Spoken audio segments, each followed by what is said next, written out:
Well, what's going on with crypto? Crypto, it's actually, well, my son got me in this thing. Yeah. Right. And that sucker was taking off like a rocket. I was up $11,000 at one time, and then the bottom fell out of it. Damn. And I was trying to get in it good. Well, I'm glad I could. He bailed out, and I stayed in it, and it went even lower than it is now, but it's starting to rise. Right. And I'm not worried about it. I'm just going to hang in there and see what happens. But have you seen all of the news reports?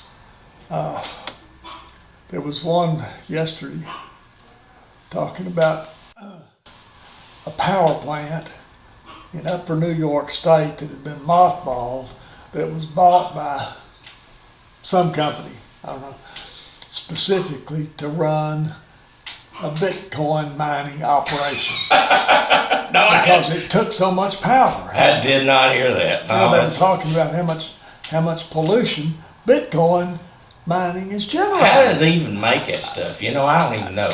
It's just computer programs running, and I don't know. I don't know what to believe on TV now. It's bizarre. I mean, and I'll listen to the news that's saying stuff I know is total bull.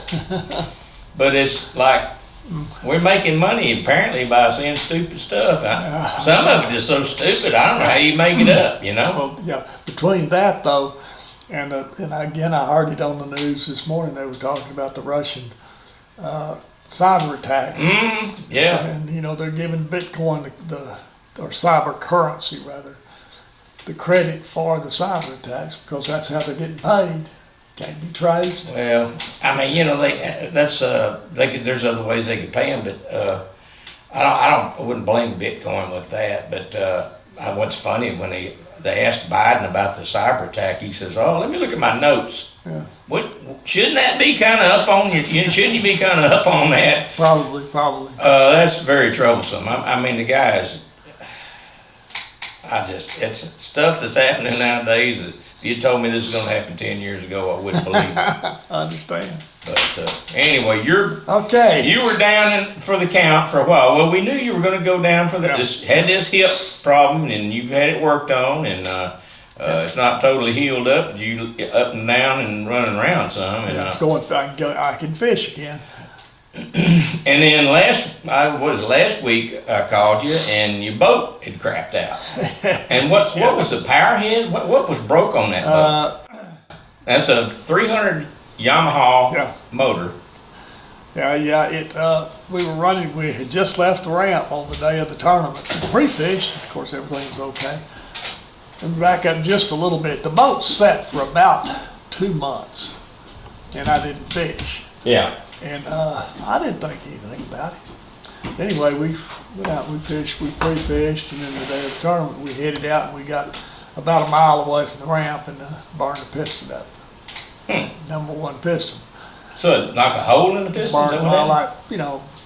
That's what they call it. I don't know whether it's a hole in it. They're not aluminum pistons? Yeah. Oh, they are aluminum? Pistons. Well, I've done that on jet ski a few times. Yeah.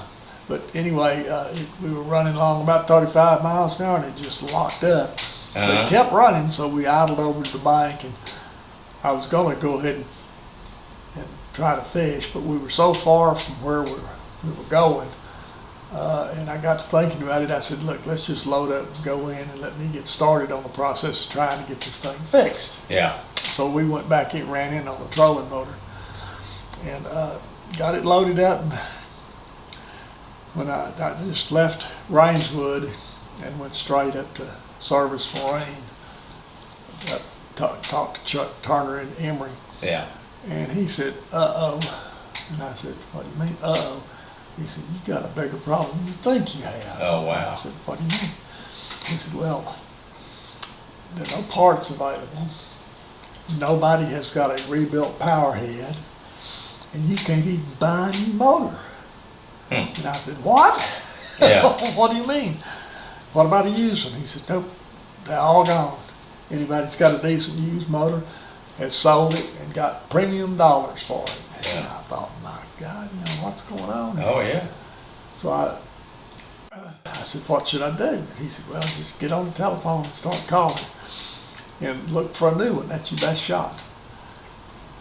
20 grand for a new motor. Ooh, okay.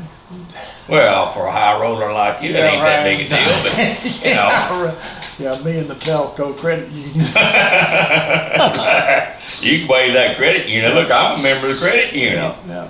But anyway, I left his place and I thought, I'm going to go over and talk to Billy Sarton Rain. Yeah. I do a lot of business with both of those. I got a good relationship with both of them. And I had, the wild thing about it is Saturday when we were pre-fishing, for some reason the subject came up about the motor, and I was bragging on it. I've been bragging on it. It's had 1,000 hours on it, which I have found now in hindsight that that's just absolutely phenomenal. Those motors usually are good for about 350 hours before they crap out. Yeah, before you burn a piston. That was a common thing. Anyway, I told my partner, Ken Cubas, I told him, I said, if I ever did have to repower it, I would give strong consideration to a Suzuki. Mm-hmm. Well, I said something to Chuck about it, and he said, yes, it's a good motor. Nobody down here services them. Yeah, they do. Sarton is a Suzuki dealer. So I went over and talked to them, and they got the same. I heard exactly the same thing. And no Suzuki's available either. He could probably have me one by November. And that's what I've heard from Yamaha too, is November. If. So anyway, I left there kind of down and dejected and thinking, you mean I'm going to have to set it out until November? Trying to figure out something. You'd be stealing a boat. No joke. And I kept thinking, well, I can take the motor off it, and surely to God you can buy a 30 or 40 horse outboard and bolt on it to make it move. I mean, I was desperate. Yeah. Came back to Longview and told my wife. She said, well, why did you have trouble with it? You've been taking care of it. She said, but it is 11 years old, isn't it? Well, yeah. I said, yeah. She said, well, I guess you haven't had any trouble with it. And I hadn't had a minute's trouble out of it. Yeah. So I was sitting there at the house, and I had already called Plano Marine on my drive in, and I talked to the parts department. I didn't talk to the person I should have talked to. This here in Longview? Yeah. Yeah. So I got in the truck, and I told her, I want to go down and talk to him. And what I had in the back of my mind is, let's go look at a new boat, because they've got one or two. So I went down there, and they had a red one on the showroom floor that had a sold sign on it, and finally got it. Jeff was with a customer. He got loose. He said, yeah, I got nothing back here. Went back. It's white. It's a beautiful boat. 21 foot with a 250 Yamaha on it. It's rigged. It's nice. It's nice. It's $75,000 too. And he said, I said, oh, that's probably what it's going to have to come to, but I'd rather just buy a used motor, but I can't find one. He said, oh, really? Come here, let me show you something. And we walked off. He took me off in the back, and he's got this 300 Yamaha exactly like mine, sitting on a rack back there. He said he took it off a boat. Guy wanted to put a Mercury on his Skeeter. So they took this motor off, and I don't know how long ago it was, but anyway, it's sitting there. And it's for sale, and there ain't nothing wrong with it. So I said, how much am I going to have to pay you for it? Yeah, right, yeah. He told me, and I said, well, let me give you a deposit, and I'll go get the boat. Yeah. So I think I found a used 300 HP DI, just like what's hanging on the boat. So you don't know how many hours were on it? About 250. 250? Yeah, I mean, that's what I had on mine in 2 years, so. Yeah. They know the history on it too. They sold the boat new, and they sold it to the guy that took the Yamaha, that took it off and put the Mercury on it. So we're going to switch the power head over and then rebuild all the other auxiliary components as they put it on. So I'll know that I'm starting off with something that's So good. is Plano going to do all the work on that? Plano's going to Put that on there for you? Yeah. So I'll end up spending, I don't know, a lot less. I mean, a third of what a new one is. But I'll have a good motor. But what I think I'm going to do, because of what I've learned about these 300s, so I think I'm going to go ahead and order me a new motor. Mm-hmm. And when it comes in, then I'll have this 300 that ought to sell Right, yeah. real quickly. And just do a switch over and end up with a brand new motor with warranty, because this one that I'm putting on it will have no warranty on it. Yeah. I understand that, but that's life. So I went home feeling much better. Much better. Well, when you call me and I was calling about your hip, and you says, well, my number one's, they said my number one is bad, and I thought, oh Lord, he's having heart trouble. I immediately thought, oh Lord, we're talking about open heart surgery or valve construction or whatever, and then you said, it's my boat motor. I thought, oh, okay. Yeah, minor stuff. Well, it's, if you're a fisherman, it's not that minor, but it's a lot better than heart trouble. This is true. Sight better. So there's a light at the end of the tunnel, and I don't think it's a train. well, the fishing. You fished last week, right? Well, I just kind of fished until your motor blew out. Or? Yeah, I fished one day On Wednesday, I think it was. Yeah, and I talked to everybody, and the fishing was the same as it was the week before. Everybody's catching fish, and they're catching them on the bank, just as throwing it right up on the grass, the edge, and working it off. Oh, really? Yeah, and Ken had done real well the previous week doing that. Yeah. And it's the pattern that everybody else was following. So we went out and pre-fished, and it worked. So what part of the lake were y'all fishing? We were fishing Birch. Birch. Section 3, 515 Yeah. West Bridge North. And we fished quite a bit of bank, and we caught fish just virtually every place we went. Yeah, that's Section 3. So were you using like flukes or what? He was throwing a baby brush hog, and I was throwing a trick worm. Yeah. And main thing is we determined pretty quickly that the watermelon red was the color. Oh, okay. They liked that.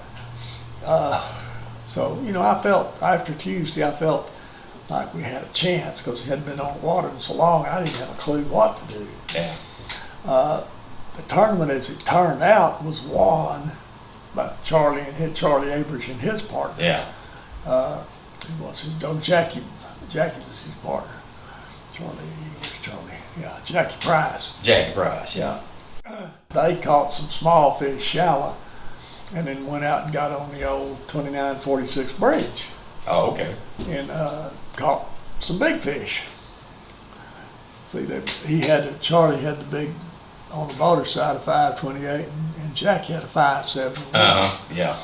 And they caught them on my favorite, that you could probably guess, it's cotton candy trick worms. So the interesting thing is when we came in on a trolling motor, I thought about going out there and fishing, but I decided, nope, I'm going to stick with it. I didn't do it. So there apparently are a few fish that are moving out deep, because water out there is on the bridge is 18 feet deep. Yeah. So Charlie said they pulled up, just bam, bam, bam. So that's the way it works. So fishing on that bridge, what are they fishing with on the bridge? Carolina rig. Carolina, okay. Yeah. Carolina rig, yep. Randy Bunch came in second. Of course, Randy's pretty tough up there. He knows what he's doing. Yeah. Well, Alf Tuggle, he's high up in there a lot of times. Yeah. I mean, he's doing pretty good, apparently. Go back to the pairings. Let's see who he was fishing with. Oh, Ralph was fishing. Jack White. Jack White. Okay. Well, Jack is tough. Yeah. Yeah. I see his name up there a bunch. Yeah. Jack's right up at the top. So it was an interesting day. I was real disappointed that we didn't get fish, and I really felt bad about my partner, because he's doing well in the standings, and he didn't need a 0. Yeah. But that's life. Well, that's chicken today, feathers tomorrow. That's right. Kind of thing. And sometimes windshield, sometimes the bug. yeah. So I don't know. I'd like to think that I'd be back in business in 2 weeks. We'll see. yeah. So this week, what are y'all? This was hardcore last week, and Yeah, so you this, got this week it'll be LFA. LFA. So are you trying to fish with anybody this week? We're so short of boaters that we got too many no boaters right now. We got so many boaters that are out sick, such as that. Oh, okay. That John Barrett's, when I told him I was going to be a no boater, he said, "Oh." Right, yeah. So we'll wait and see how the pairing. I told him, I said, if it works out that you need somebody, I'll fish as a backseater, but I'll lay out if necessary. What was your water temperature up in Birch this last week? You didn't look at it. You was in the back of the boat, or you was in the front of the boat. You was busy wrestling a bad motor. this time of the year, honestly, I don't worry about the water temp. Yeah. Water temps, to me, water temp's important in the fall and the winter when the water tends to be cold. When it gets hot, Did y'all have any wind action? No, so it's pretty it was slick. Just slick. By noon, it was time to go, and I was ready to quit. Gets pretty warm. Yeah, it does. And not a breeze, not a breath blowing. Let's see. Where did I put here's the weather for this week, and Thursday, scattered thunderstorm, 90 degrees. Yeah. Still gonna be hot. Yep. Of course, and I alluded to it, but this time of year, we quit fishing at noon. Mm-hmm. We decided 3 or 4 years ago that a bunch of old guys don't need to be out there in 90 degrees, in that kind of conditions. And everybody finally concurred that they've always had their fish long before noon in the summer. Yeah. So why punish yourself? That's right. And why risk it? Right. So we came in, we quit at noon, and we need some more boaters. Of course, we take no boaters too. But yeah. If you're listening out there and you want to fish Lake Fort, fish with somebody that hopefully knows a little bit more than you do. Well, that doesn't sound right. Well, in my case, it's not too hard to find, but that's yeah. Anyway, what we got this week, I was looking at what you got here, and not much. Not much. Well, you got the JC Yeah. tournament coming up this weekend. Where is it? JC Outdoors Team Championship. And I don't know if can you fish the team championship? You can't. You had to qualify for that. Qualify for it. So actually nothing as far as on fork, Nope. Kind of scarce. Yeah. Well, it starts slowing down this time of year, and July, and it starts picking back up in September. I guess. Yeah, September gets busy as the day, because that's what I'm shooting for, is to be back in full, ready to go by September.